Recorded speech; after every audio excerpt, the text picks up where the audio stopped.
I think we're live again. Still not dead. We still ain't dead. Why is old bastards Speak live for and kicking? Not 6 feet under. Not yet.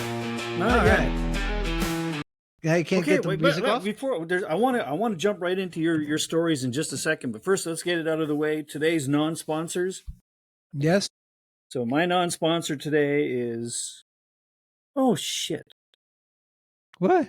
Oh, it's a Tuborg. Oh man. Tuborg's okay. I mean, it could be good if they It's pay. okay. It could be good. It's a big company. Yeah, it is, but it's a cheap-ass company, isn't it?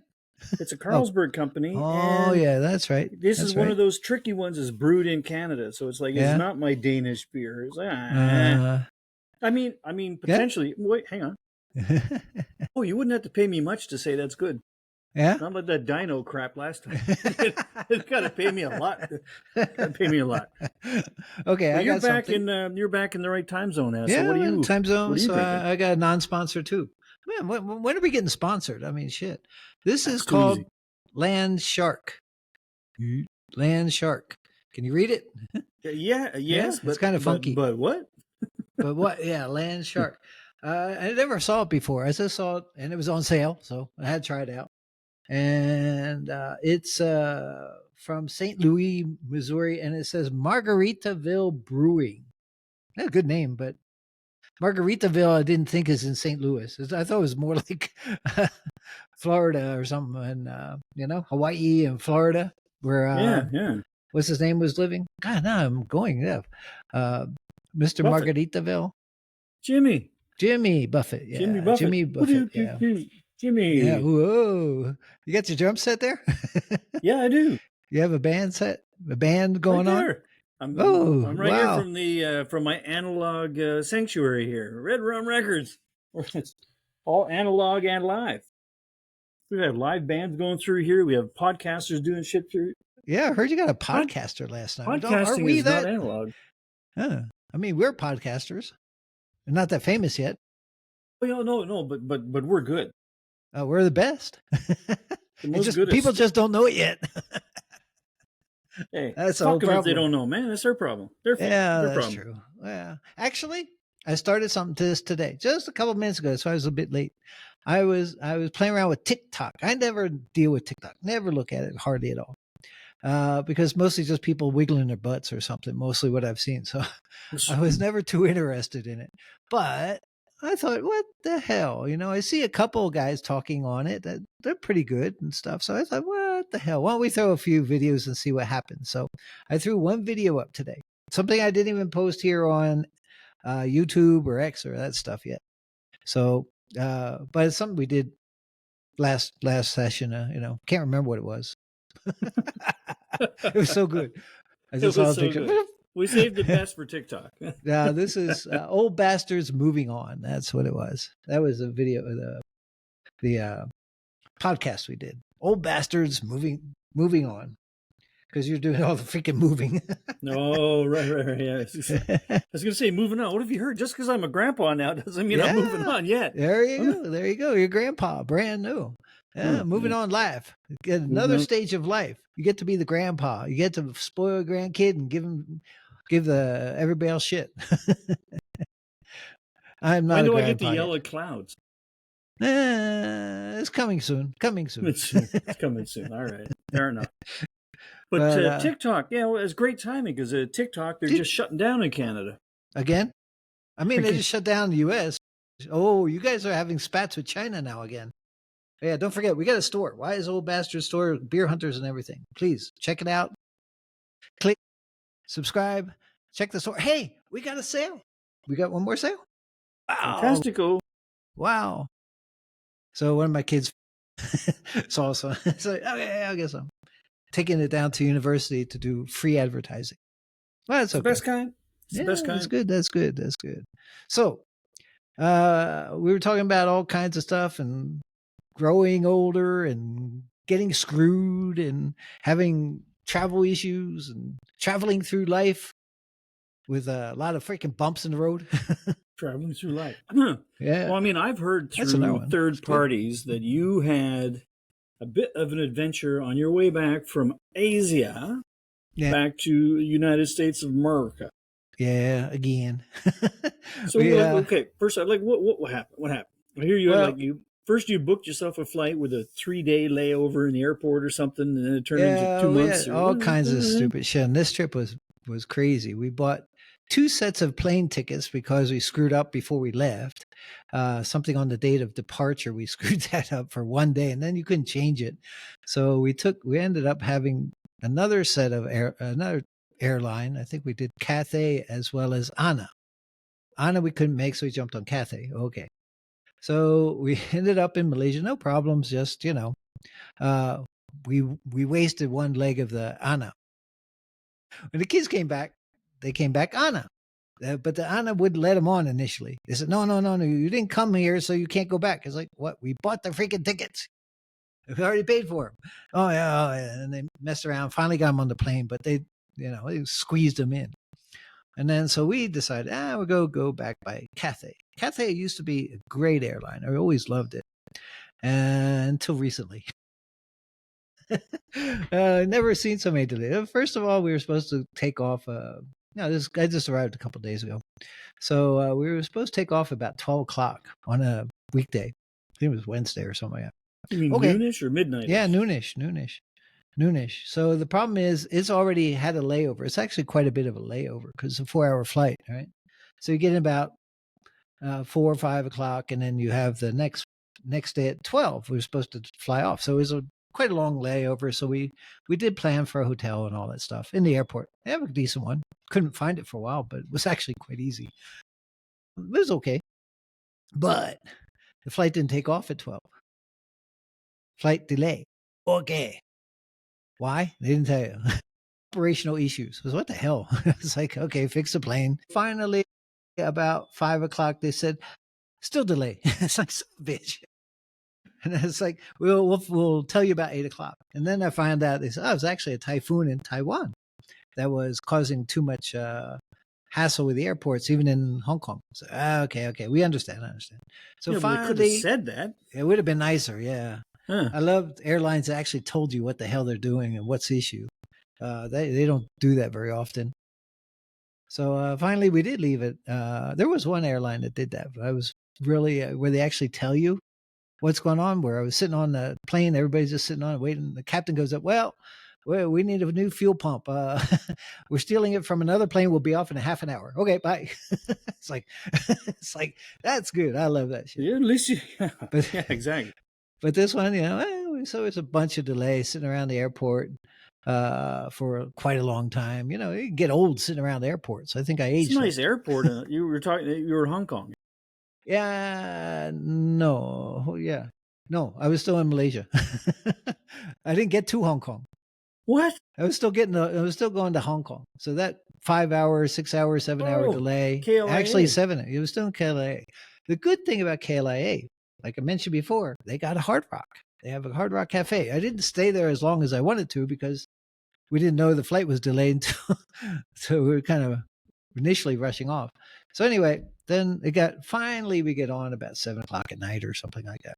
Okay. So we finally get into Hong Kong. We get in about 1 o'clock in the morning, 2 o'clock in the morning. So, okay, we get another flight at 12. Okay, so we get up early to go breakfast, all that. They have breakfast in the hotel. I like to go out, but, it's still the airport. So got a decent breakfast. Then look at the phone. It's like, shit, delay again. Some bitch. It's like, what the hell? You look outside. It's beautiful outside in Hong Kong. It was like no rain, nothing, no typhoon, no wind, nothing. What the hell's delay again? So then they said delay. They didn't say, I think they delayed that we were supposed to leave at 12 and then we left at 5. Yeah. 5, 6, 7. I don't know. It was another 5, 6, 7 hour delay.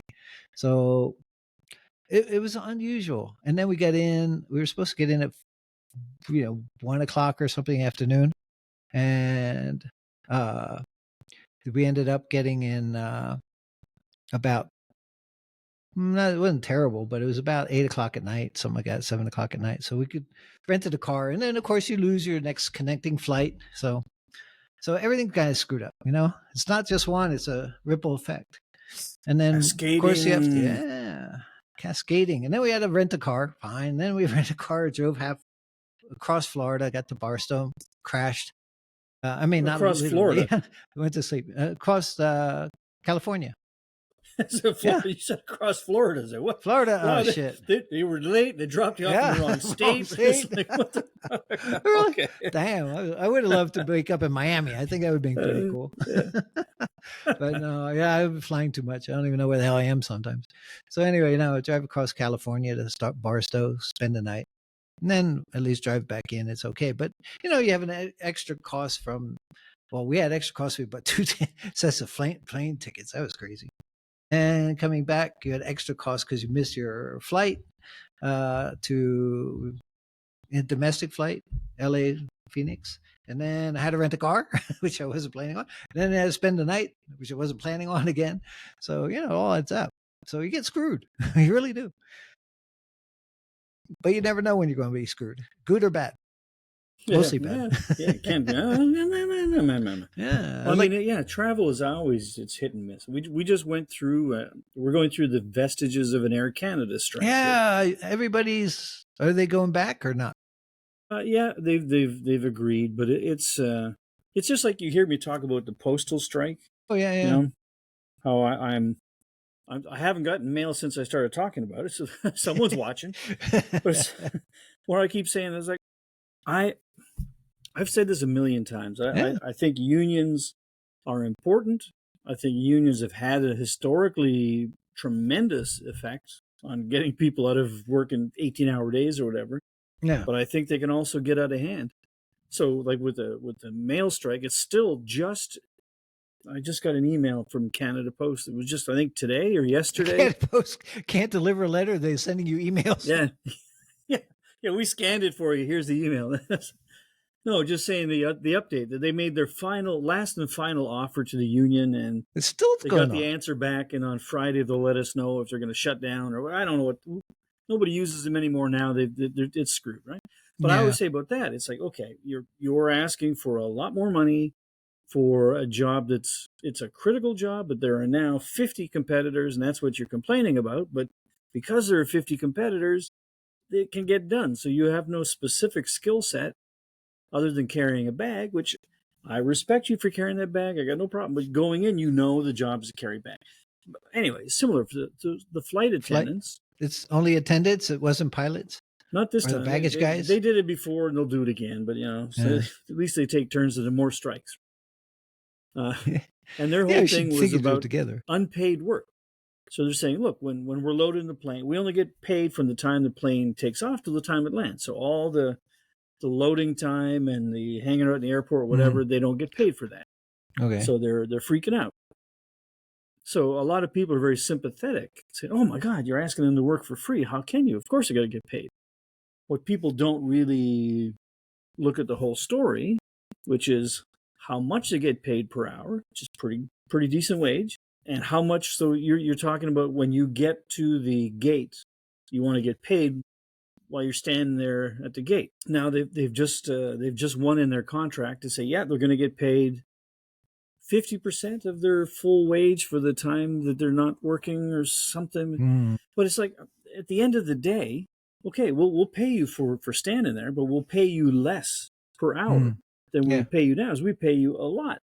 And you get all the other perks. I mean, again, this is something you knew going in. This is not something that halfway through they said, oh, by the way, now that you're working here, just to let you know, Trudy, you don't get paid. Okay, see ya, go. Here's your flight. It's not like that, right? Yeah, of course. And all that does is that buggers everybody else up. And of course, I don't say they don't care. Of course they care, because that's how they have their leverage. Like, fuck, you're talking like 50,000 people a day are fucked up on their flights now. And of course, everyone's like, just fix it, pay whatever. And everyone's yelling, just pay. Oh my God, they're making you work for free. Oh, give them money. Exactly. Give them money. Yeah, everybody does. Okay, Mr. or Mrs. Traveler, we'll give them more money. By the way, here's your new ticket price. What? Exactly. No, I'm not paying that new ticket. Like, oh yeah, come that's true. on. I mean, it's hard. I mean, and you travel a lot too. We both do the same thing. You really look for bargains. You don't want to pay full fare economy, which is almost the same as a freaking business class. And it's just not worth it. It's terrible. But at the same time, when you buy the cheap ass tickets and something problem. You don't get any refunds. You have nothing. You just burn the tickets. I must have burned at least 15 or 20 tickets already. Yeah, I know. It's always, you have to do the math on. Like, I used to be back in the day. Well, I used to be a point chaser extraordinaire. Yeah. I got just like some guys who get into that so much when you're traveling like all the time. The points become almost the point of the trip. So sometime you would like, oh, okay, you know what? If I take that flight instead of this one, that's an extra 600 miles. That's 3.5 more hours. But look how many more points I get. And you're like, you're doing that kind of shit. You're like, you're going, really? Okay, I'm going on that airline because I need the points from that airline. So I'll take 19 fucking stops instead of the direct flight. It's like, you're whoa. Oh, you have to slap yourself. No. I'm like you say, I'm a cheap ass bastard now. It's like, I'm looking for the deal. Yeah, so I have. Yes, you've got your points card. I've got them on. Yeah. I think every airline, but I have like no, one ticket per year on each airline. It means absolutely nothing. Nothing. Yeah. But you do it just in case, right? But it's like, those points, man. Yeah, that was okay. If you travel a shit ton, it can add up. But if you're doing like even if you're like a real vacation hound, you're not going to get enough points to make a difference in your life. Not usually. I mean, these business trips, of course, you make quite a bit of points. And it mainly gets you into the lounges and that kind of stuff. Because you're sitting around for 5 hours or something. Having a damn lounge is good. Because if not, you're sitting in a Hard Rock Cafe paying $20 a burger and $15 a beer. I mean, and you're sitting around for 5 hours. You're going to spend a couple $100 in there easily. It adds on. So. That sounds like buying 4 shrimp at the Bubba Gumps in Puerto Vallarta is about $200. Yeah. Oh, that was damn good shrimp, though. It was like precious metal, that one. That was like, holy shit. Was that the radioactive ones? Is that why they were so expensive? I think that's why they were glowing. That's why the pot was glowing, man. I was like, oh, wow.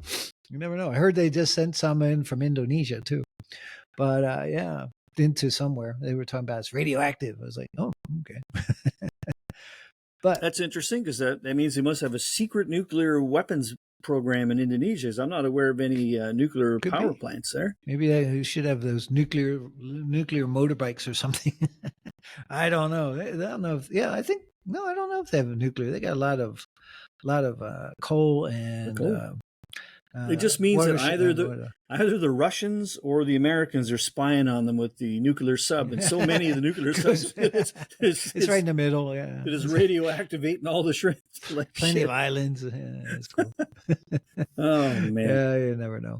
But we often get screwed around a lot. The thing that screwed me on the air flights was COVID because, like I said, Cathay used to be great. I always fly Cathays religiously every time, and then I.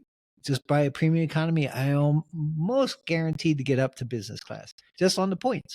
And then you get the lounges, you get the business, the nice extra lounge sometimes. And we get up in so many points, you get the elite lounge or whatever, where the first class goes, even though you're flying business classes because you got so many damn points. And, and the service is great. The food's great. Everything's great. But COVID shut down the whole thing. And it's never come back since. It's really poorly done. Sometimes you think like what's that saying? It's better to have loved and lost than to have never loved at all. Right? But it's not always like that. It's like sometimes I think, when you get used to that kind of treatment and then you come back, you're living a cattle class now. Fuck. Exactly. I think it might have been better to not ever know what was up in that other side because that curtain behind that curtain. Oh no! Keep that secret. Now that I know, I used to live there. Now I'm in the back. Yeah, exactly. It's like, oh man, it is a big difference. Yeah, it's a huge difference now. Before, actually, in the old days, business class wasn't that fancy. I mean, it was just a bigger seat, reclined a lot more, and had more space. Other than that, it wasn't a big deal. Versus economy. Now it's like lay down bed, beautiful screen, great service, all kinds of food and drinks, special menus sometimes. Oh wow! Was it Singapore has, or was it Anna? No, Anna. Both has Singapore and Anna. I think you like book the cook, or so it's like you can get little steaks or all kinds of nice stuff. Yeah, beautiful ribs. Have, oh wow! Singapore and Etihad have like showers. Yeah. On board. Yeah, they hate when I shower in turnout the. service. The problem is I never get up that class, and I hate when I shower in the economy section. They don't like it. They don't like it. I go squish, squish, squish. Bang, bang, bang on the door. Like, well, hang on. I'm almost done. Hang on. Sponge. No, that's true. God. But yeah, the trials and tribulations of traveling. I mean, it's not so bad. It's actually still okay. But you go through some shit sometimes. I always love to talk about George Carew. We had him last time on this show with the toilets and stuff. But during his traveling episode, one time he got on the KLI Express, to go to the airport, and so I dropped him off at the KLI Express. So he jumped on the train. That's the train. The train that train. goes from direct express Commuter from train. KL up to the airport. So anyway, about an hour later, I get a call back. Kevin, what? I'm back in KL. Is it what? What happened? It's like I fell asleep on the train. So he took the train all the way to the airport, still asleep, and he came all the way back. By that time, he missed a flight. George, that was hilarious. Man. It was a comfortable train, I guess. Well, I told you this with that train that the time that I had my Korean supplier. It wasn't my customer, it was my Korean supplier. It was like I forget which holiday it was in Kuala Lumpur in Malaysia. It was like the streets. It was crazy. Traffic was stupid. It was insane. But anyway, I managed to get this guy. We were running late, really running late, and I dropped him off at the train. And I get the call later that same. He's back. Is what? Oh, missed the flight. I thought you might because we were so late. But it wasn't because of traffic. It wasn't because of the train. It was because on the way there, this guy decided there's one hotel quite near where that train station is that has a full service massage. And he's like, we stop, go there first. And saying, no, man, look at the train. No. He said, oh, come on, very fast. I don't care how fast you are, man. If you can be that fast, what's the point of paying the money? just let's get on the train and go. An hour, yeah. And he's like, no, go. So we got him on there. He's like, sitting out in the lobby waiting for him. Like, come on, man. It's like, bang, how you done yet? It's like, we gotta go. Oh shit! They missed the flight. Missed the flight. Well, at least you had fun anyway. Buddy, you're so fucking mad at me. Really? Like, what? It's like, oh man, you wanted me to help you go faster? Like, what was I supposed to do? It's called a quickie. Yeah, it's like, what was I supposed to do to help you with that? Shit, man, shit. KLIA, I did not that similar experience, but I did when I first was taking KLIA, when it first started, like the first few days, I got on it, tried it out. And next thing I know, I'm, go 28 minutes or whatever it's supposed to be. Okay, we're going about halfway through and all of a sudden just stop. It's like, there's not supposed to be a stop. This is express. There's no stops. Why are we stopping? So it was a stop. And then we're sitting around waiting. And all of a sudden, another train passes us, right? It's like, okay. That's the second train because it comes every 15 minutes. That was the 15 minutes. Then the next 15 minutes, waiting around another 15 minutes. And another train close up. Of course, the other one's coming the other way. But then another train comes up, sits beside us, opens the door. And we had to jump across to the other new train to take us off. And by the time we got to the airport, the Japan Airlines, I was going to Japan that time, and they didn't like my story that I got stuck on the train. The train just died. This is a train. It's not supposed to die. I said, oh, we know. But luckily, there was a couple other guys with me that had the same problem. So we snuck on the plane. It was all right. But you never know. You can get screwed anywhere. So how'd you get screwed today? Anything? Me today? I'm trying. Is it possible I've gone through a day without anything? What? Really? That's good. Oh, damn! Well, I opened the fridge here in the store, and this is the last one, and it was a Tuborg. Oh, so that's good. But there is one thing. There's only the last one. Yes, I mean. And it's only just a little one. It's not the big one. I got two little ones here. It's only a half liter. Only a half liter, not a full one. You get a full one sometimes. Wow. I did get screwed recently when I got back and got all kinds of surprises. One surprise I got was a stupid letter saying I owed property tax. That's screwed. That's the biggest screw, I think, in the whole world. A lot of this, even Malaysia, were paying property tax for 1 year. I think it was two plus last year, 2000. plus last year, maybe 2.6 or 2.7. This year it's about 3,100. How the hell it changes so much? First of all, there should not be any tax on private property. Why are they taxing? I own this property. Why am I getting taxed? So it should be illegal, to charge me a tax on my own land. What's illegal? What's illegal? It's your own fault because you didn't make it to the top 1%. If you make it to the top 1%, you don't pay tax on nothing.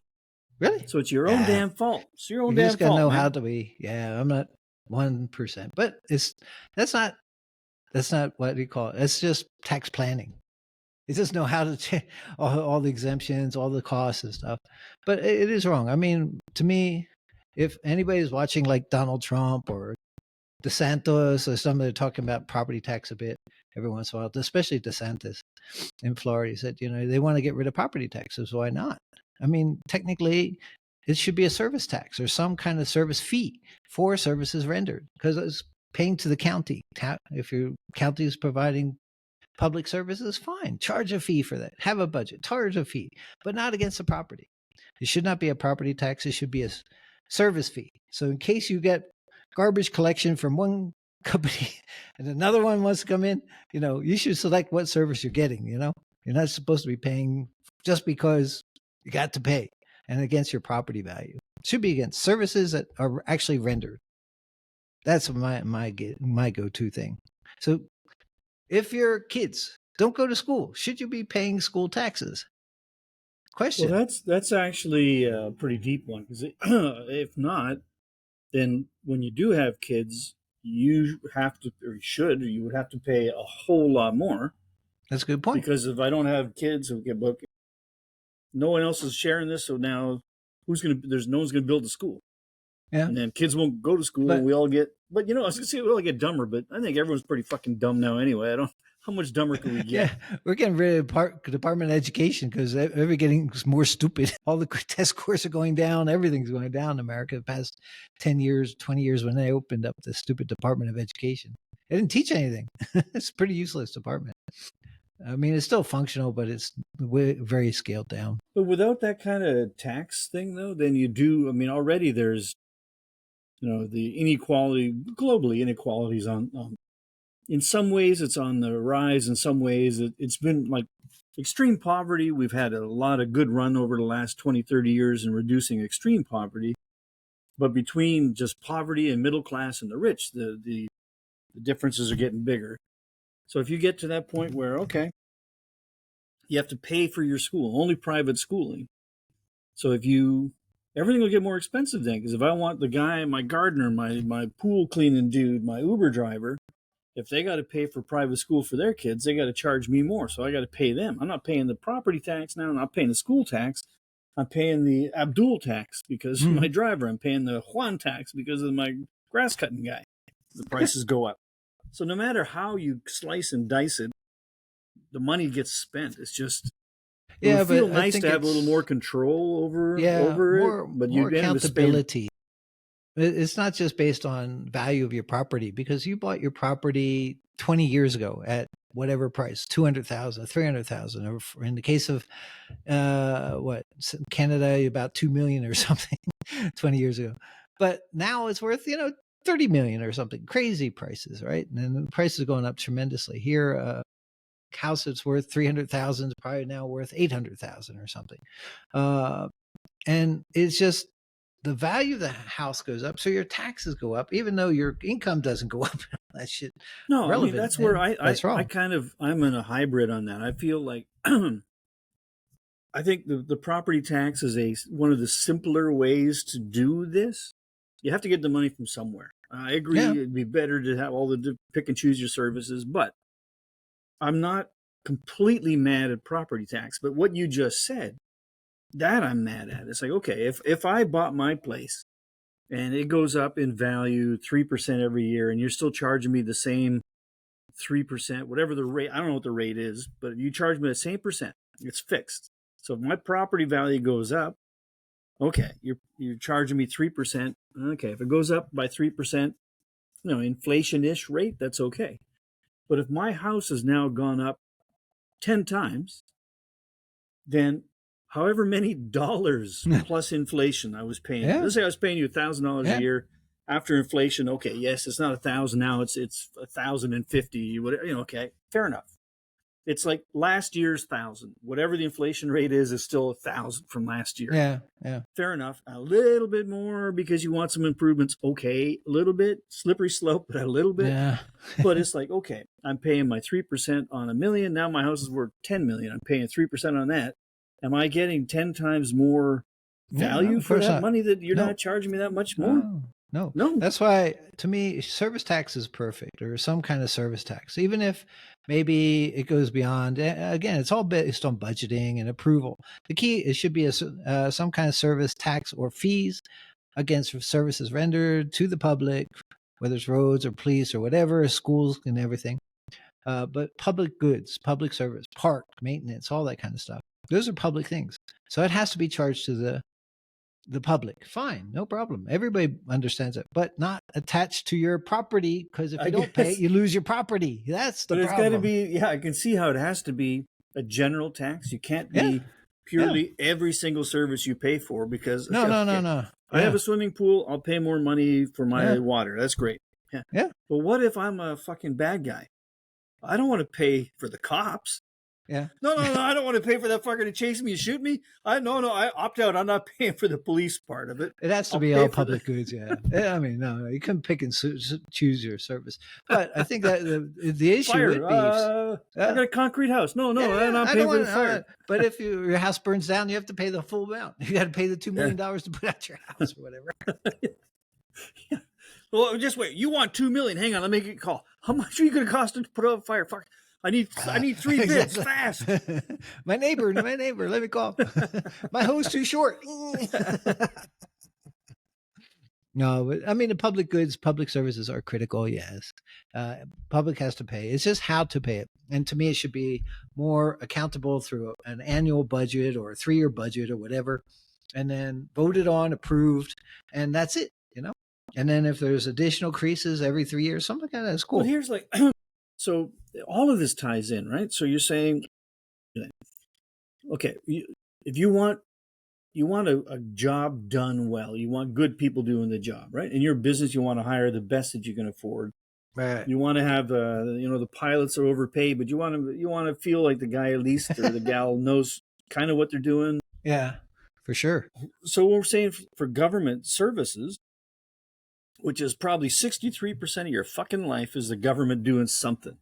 Yeah. Right? Whether it's arresting you or keeping you safe or putting out the fire or starting a fire or something, the government's involved at some level, right? Yeah. So you'd like to think, well, the best way for this to work efficiently is to have the best people in the job. But the best people are not cheap. But we don't want to pay higher taxes to pay more for people. Okay. But when you look at the wages that public servants get, it's not like minimum wage. It is pretty decent money. These guys but it's not, it's not as competitive. And it's like, again, come back to the unions. It's like, once you're in, it's not easy to get somebody out unless you just, doge the entire department, blow up the entire department. But, that's great. We save a lot of money. But, wait a minute. Was that the police station we just fucking shut down? Hang on. No, wait. No, that's not what we meant. Defund it, yeah.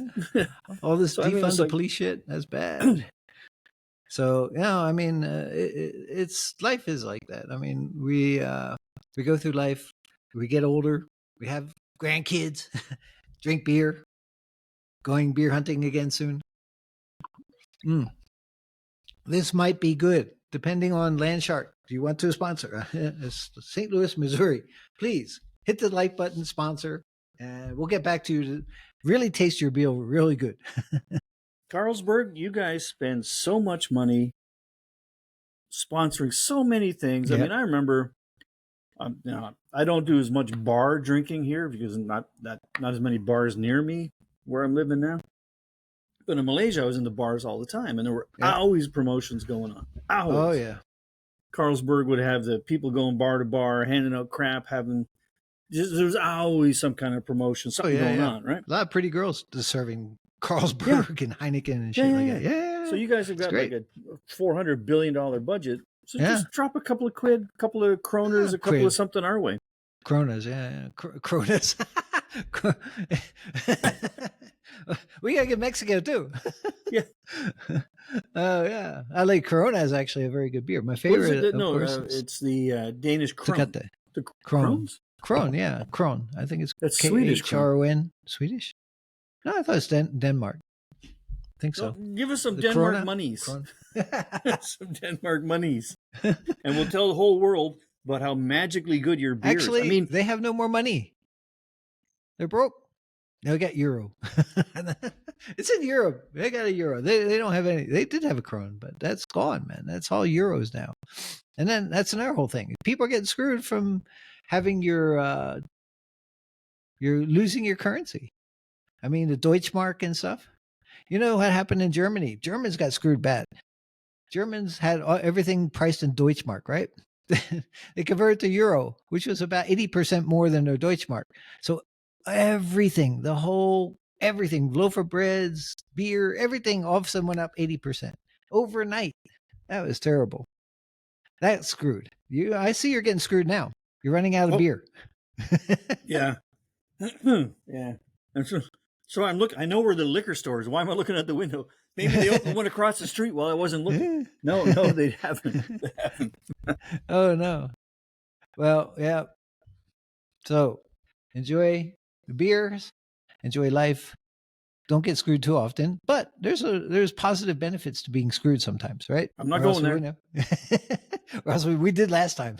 Wouldn't have grandkids or whatever's going on. Exactly. Wouldn't have grandkids, wouldn't have kids without being screwed. So there's a good and a bad of screwing. Most of the time, it's not the good one. The ones that you want to talk about are no. I'm not going there either. Never mind. Yin and yang. It should be balanced, right? You should get screwed well as screwed badly equally. Oh yeah. So I guess screwed very bad. The property tax bill is brought to you in person by somebody that's like, okay, it's property tax time. You're going, oh well, I guess. No. That's good. It's good. No. But that's another thing. Americans get screwed, and Canadians, you guys get a lot of taxes, all kinds of taxes, man. You're taxed on taxes. And I think that's a big issue for everybody in the world. It's not just Americans. I mean, well, I was actually, I can't remember who it was, but I was watching a YouTube piece on comparing like globally living costs, standards of living, tax rates, happiness standards in the country, the whole bit like that, right? And it's most countries do an okay job of when you have higher taxes, it's spent on stuff that makes you happier. Like in Canada, our taxes are higher, but we have our taxes paid for the health care. Right? So we're not concerned about going bankrupt if you get sick. You're just worried about getting sick, which is already bad enough. Nobody likes that kind of crap, right? And you look at countries like in the Scandinavian countries where the taxes are even much higher, but the services are also much higher. So you get, there you want to be a granddad because it's like, oh my God, they get paid to have kids, and I'm sure the granddad gets it. What? Give me a check for something. Hey, perfect, man. Have more kids. Go ahead. I don't care. I don't know what's going on. You get 100,000. You get 100,000 krona per. I think that's all. What is it? Swedish money. Damn, we gotta get this down.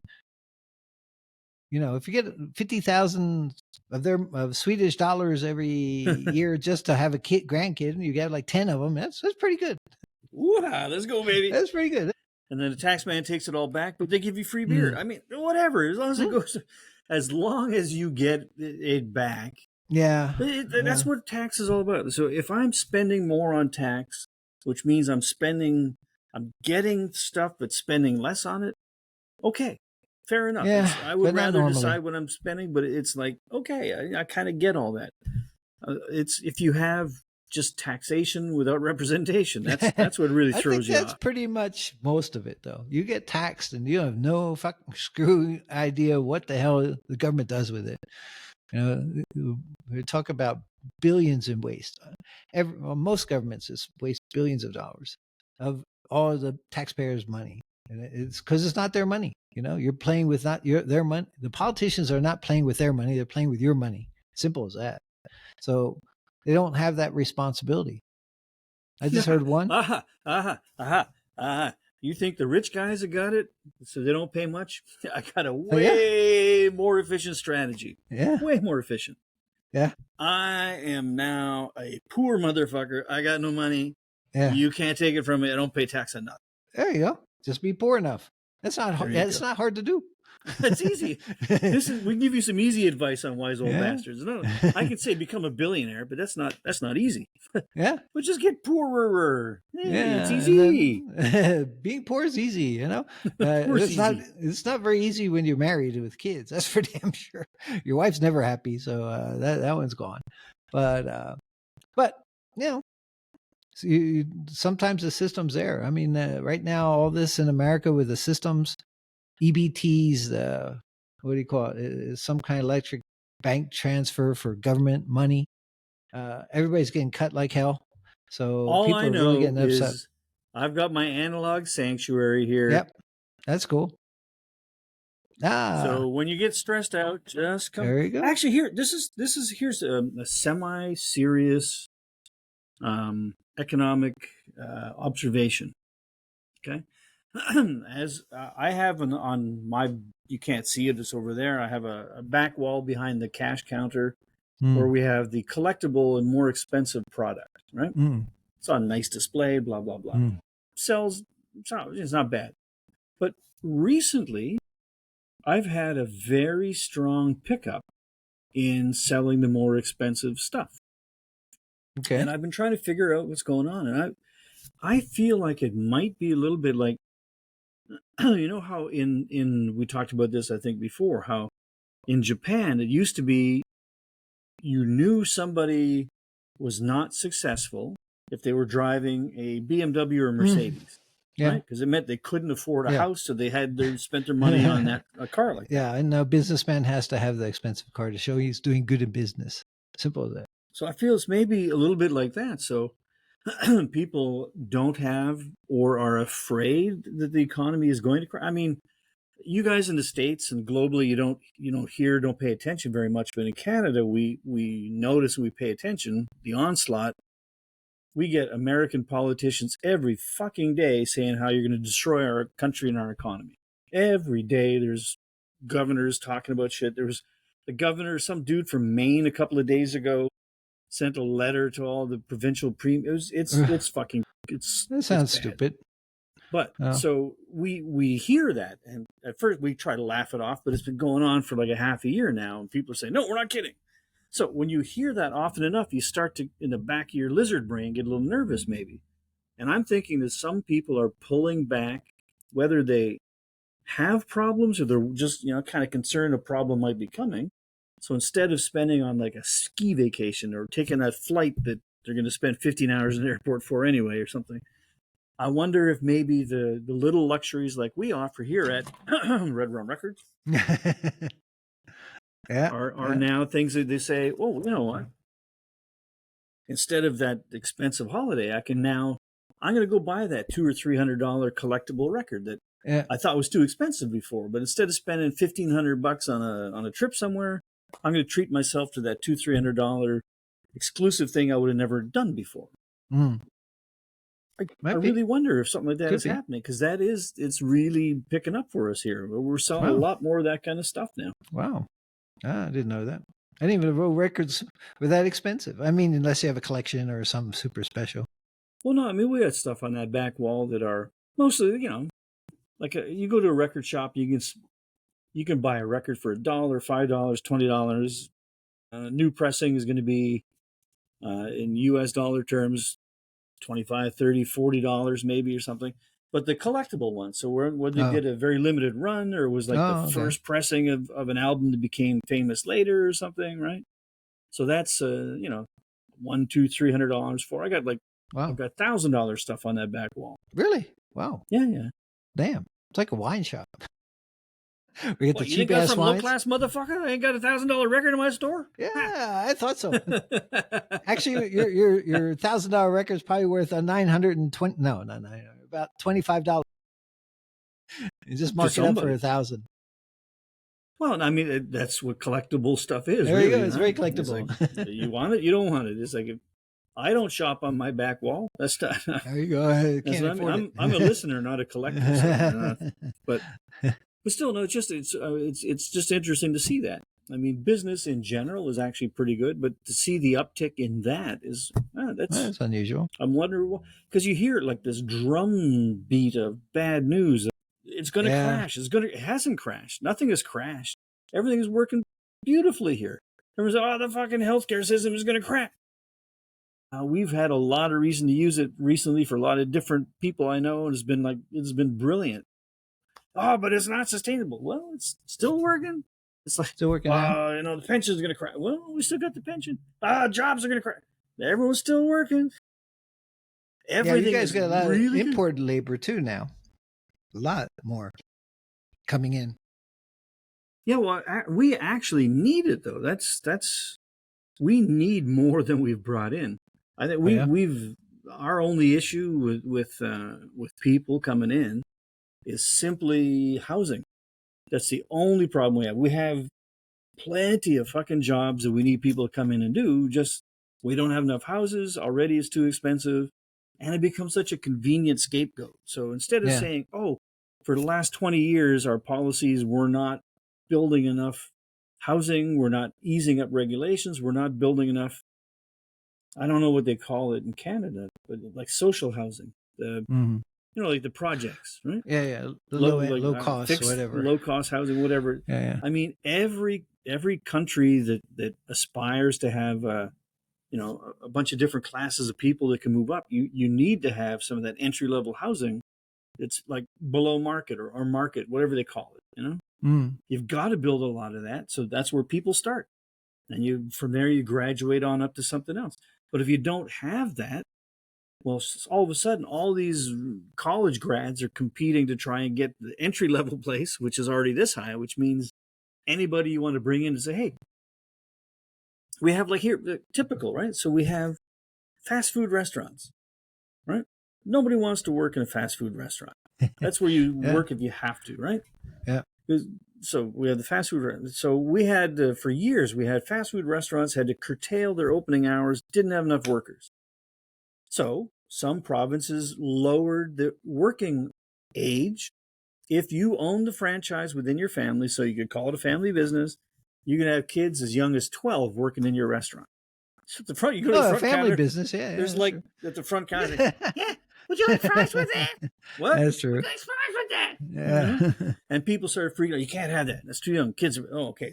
Kids can't do it anymore. So, we're back to, we have to close these places down. They can only be open, one shift a day. No, fuck, I want my burger. Okay, so we open it up. We bring in immigrants to come in on a work program that has a path toward something else, but like you start with that. So we open the doors. We bring in a whole bunch of people, and like, oh, great, I can get my burger. Woo! Hey, wait, what do you mean my house just went up by 30%? The fuck you mean? Yeah, what? So your burger. It's not fucking brown people. It's not what are you talking about? You said you wanted to bring them in because it's not the brown people, it's the little people. It's the kids. Like, you're mad at somebody. What the fuck? Yeah. Everyone's just so outraged about everything all the time now, man. Yeah, that's true. Wow. That's true. Yeah, that kind of sucks. Everybody's pitching about everything. And you know what I always say? What's the best thing cure for that? Beer. Well, I'm in a bitchy mood. Look at that. Look how small they make these fucking things. Who would make a can that fucking small? What's the point? Oh, excuse me. Sorry. I've seen smaller. 16 ounces. You got 12 ounces. This is 12 ounces. But I come prepared. I was more of a Boy Scout. I brought 2 bottles. I finished this one already. Whiskey? We'll never say, because this is Wise Old Bastards and Beer Hunters. We're not going to talk about what's in this one. Okay, comrade. He's good, huh? He's good. As always good. And it cures cancer. And everything, malaria, everything. It cures old age. That's true. You feel very young. You drink that shit. And you don't get old, so there you go. You cured old age. You don't feel it anyway. I think we did again. I think we did enough damage today. We got off topic. The idea was to talk about issues, things that get screwed in life. How to unscrew life. How to unscrew life. That's pretty good. Enjoy it. Beer helps to unscrew it. Haha. Buying enough beer. How many pull locks does it take to unscrew life? No, screw in a light bulb. No, I got my joke mixed up. That's a different joke. But yeah, we were joking around last time too. So anyway, for your vodka drink, and I think we have to call it an evening. And yes, but I just one quick one. Okay. One short. Remember, you've heard me talk before about how on my fat electric bicycle I was in that drink check stop. Yeah. That was cool. You got stopped, pulled over by a car on a bicycle for. I had a customer today. Yeah. Come in on his fat bike, parked it out front. Came in, he's fuming. He says, I'm going to win. I'm going to win in court. I'm going to win in court. You suing me? You saying hello? You buying? What are you talking about? He actually, just today, he had 3 beers at the pub a couple doors down. And as he came out, cops stopped him. On his bicycle? On his bicycle. It's a motor vehicle. It's an electric No, it's not. Oh, it's electric. Well, electric bike, and it can go 60 kilometers an hour is the top end speed on it. So they decided that he was drink driving. I bet you doesn't have a license either. Does it charge him for not having a license on his bicycle? I don't know about that part, but he was livid. He was like, of course, I'd be furious. The cop said, well, no, you're riding on the roads, and if you're drunk, what if you weave out in front of somebody and they have to weave and they hit somebody else? You could cause all kinds of mayhem. I said, okay, fair enough, that's true. Yeah, but I'd be dead. But he didn't do it. But exactly. It's like, yeah, oh my goodness gracious me. So again, it's like, yeah, I can see both sides. I understand. You had three quick beers. You're over the limit. Yeah, is that over the limit? 3 beers? That's terrible. Three pints in a half an hour will get you over the limit just about anywhere on the planet. It still takes a bit of time to get register that. So about an hour later. It doesn't. Beer is the one. I had one of my customers is an RCMP who used to be in charge of the whole drink driving division or whatever it was in our area, and she used to tell me, no, okay, if you're going to go out drinking, drink beer, because when you drink it, within like 5 minutes, whatever's going to happen is going to happen. And then you have time, over time, your alcohol level goes down. But it's with wine and liquor, you drink it and it takes time to process in your body and it builds up. So I'm thinking, the RCMP top drinking cop is telling me drink beer before I get my car. Beer. Okay. All right. I've been following her advice for years. Yeah. It's great. Still are. We are. Partially following her advice. Partially. But actually, if anyone does watch this, I would I would like to hear some comments about that particular thing, right? There are at least two sides to every story. So it's so easy for us to say, oh, the cops are being overreaching by telling this guy on his bicycle. I mean, he made the decision to go out have a beer on his bike instead of his car. He thinks he's doing the right thing. The cops say, well, no, technically it's because it's a motor vehicle. Okay. All right. That's one side of it. But the other side is what they say is, I mean, when you drive your car, and I'm sorry, all cyclists, but most cyclists are assholes on the road. Very entitled. I know that because I was a cyclist and I was the same, right? Yeah. You figure, and because it's hard to pay as much attention to a bicycle as to a motorcycle, and that's hard to pay attention to a motorcycle, to a car, to a truck, whatever. So if you're on your bicycle and you've had a couple of beers and you're over the limit, and it's very, very possible you could do like all cyclists do, and you're an asshole, I'm sorry, small asshole, every cyclist, right? Yeah. You come up to the red light, and when there's no car, you go across first, right? Cars can't do that. Yeah. You turn, you weave, whatever, all these things that I did it too, so I'm not dissing you. I'm understanding you. But the cops are saying, well, as you're inebriated, you can create the problem. So if you're driving your car and some drunk guy on a bicycle does an asshole move and you hit him, you're fucked. Yeah, he's fucked. He might be dead or hurt. Yeah. But you're fucked because you've hit this guy. Yeah. And if he dies, even if it's his fault, that's going to fuck you up in your head. And you're going to have to go through court for years to prove it wasn't your fault, right? So really, I'd be interested in any comments people have on that. Is it truly as stupid to cycle with a couple of beers instead of the car?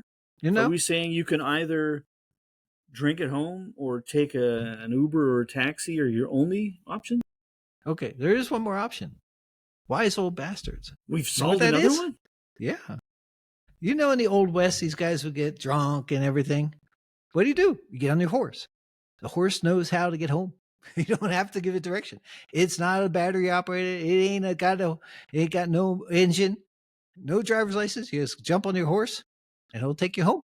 But the horse will most likely be going along in the bike lane, and the next guy, the drunk guy in the bike, will hit that horse shit, and he's drunk, right in front of your car, whack, you hit him, you the same problem. He deserves to get horse shit. He hits a horse in the back rear end, he's going to get some shit. There you go.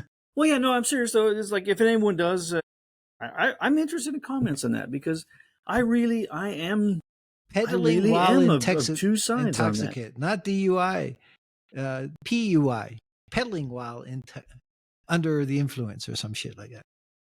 Pedaling. Yeah, I mean, because it's. But not pedaling. Yeah. You're freaking an electric bike. I forgot. Yeah, which does that make it better? Does that make it worse? See, that's the problem when you actually try to see all sides. Wait. What if you're in a Segway? Same. Oh, then you're just a dick. Doesn't matter whether you're sober or drunk. No, it doesn't. Oh, yeah, no, here you go. Here's my old man shouting at clouds. I asked you when I can. Here's one. It's like that, like the what do you call them? The scooters, right? You can rent them on every major city. Something. I think those are so fucking dangerous, man. Same. Guys are just scooting down the sidewalk at like 10 or 15 miles an hour. Okay, never mind the pedestrians. You're going to whack somebody. I've had a couple of near misses myself. Walking, what the fuck was that? But here, like when you pull out of a driveway, right? Your brain is trained. You're looking. Okay, there's no cars coming. You look at the sidewalk, a couple of feet up each direction. There's nobody walking there, right? So you can pull out. These guys, you have to look at it as like a car. You have to look down the sidewalk like a half a block. Somebody coming fast enough. That's a good point. Can't pull. It's like I've had Really? I saw one altercation where a guy on a scooter came out, was going down the sidewalk, hit the side of a pickup truck that was coming out of a driveway. Yeah. And it fucking near killed the guy, the guy in the scooter, because the guy in the truck got out and was fucking wailing on him. So it's like, in Canada? Wow. In Canada, yeah. Pickup truck? Oh, I can see it in Texas anytime, no problem.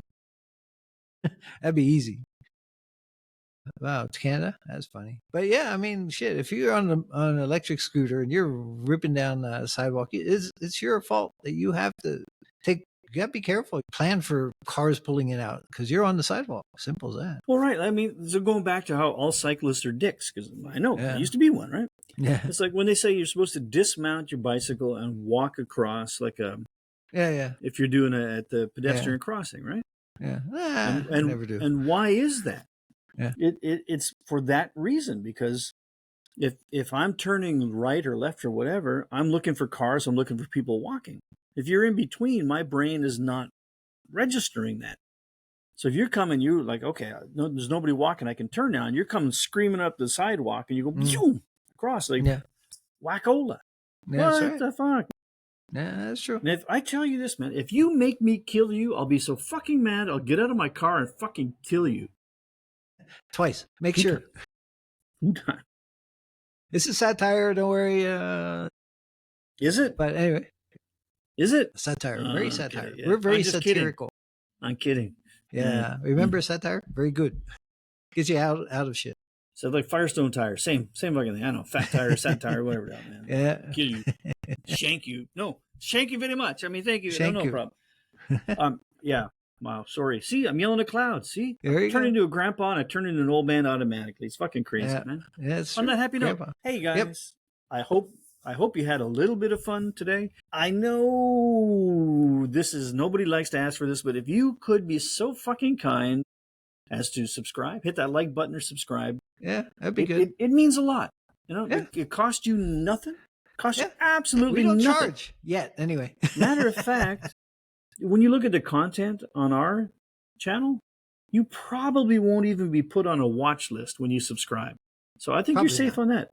Maybe. So just subscribe, hit like, and help us out, because the more that we get helped out, the less, we won't have to make as many videos to bother you so much. You hit enough people like and subscribe, we'll make less videos. How's that? That's the opposite extortion, huh? On that happy note, ladies and gentlemen. Okay, take care. Cheers. Enjoy life. Thank you so much for watching. I really do appreciate it. It's something we really enjoy doing. We're happy that you let us do it. We want to make fun with you guys. Have fun with us. Whether it's Wise Old Bastards, Beer Hunters International, we'll see you soon. Ciao. Bye. Adios.